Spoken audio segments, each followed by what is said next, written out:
Baterako hezkuntzak kidetasunean eta berdintasunean heztea esan nahi du pertsonen sexua edozein izanik ere. Maskulinotasunari eta femeninotasunari lotutako rol, portaera eta estereotipo guztiak antzematea esan nahi du. Haietaz jabetzea eta beharrezko neurriak abian jartzea, gure imaginariotik, gure lengoaiatik eta gure portaeratik haiek ezabatzeko.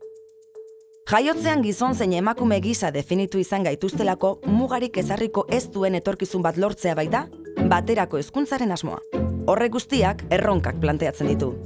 Erronkak hezkuntzako metodologien mailan. Hezkuntza misto bat proposatzea, espazio espezifikoak eta denonak errespetatuko dituena, barneko herentzia sustatuko duena, sentitzen denaren eta egiten denaren, eta ingurunearen inplikazioaren artean, pertsona ororen duintasunaren errespetuan oinarritua.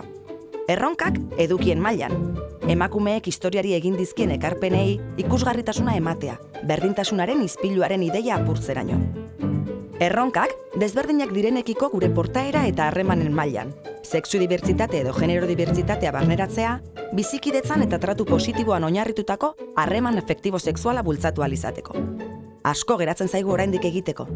Eta horretarako, nire kurrikulum ezkutuaz kontzientzia hartzeko lan egin behar dut. Pentsatu gabe ateratzen zaidan hori, naturaltzat jotzen dudan hori, baina hain naturala ez dena. Ordea zerbait aldatu nahi badugu, konpromesu pertsonalak hartu behar izango ditugu. Gure begirada, erlazionatzeko ditugun moduak, neska mutilei buruz ditugun ideiak eta komunikatzeko dugun modua aldatzeko.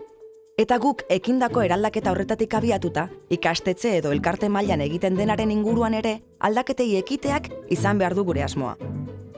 Berdintasunezko tratua sustatzea, konfidantzazko giroak sortzea, emakumeek historian zehar bete dituzten rolak aintzatestea, lengoaia barne hartzailea erabiltzea, eta generoari eta feminismoari buruzko azterlanak eta lanak babestea eta haiei argia ematea. Ezin dugu denbora gehiago galdu. Gehiago jakin nahi baduzu, gida bat dugu zuretzat eskura, non xehetasun handiagoaz garatzen den informazio hau.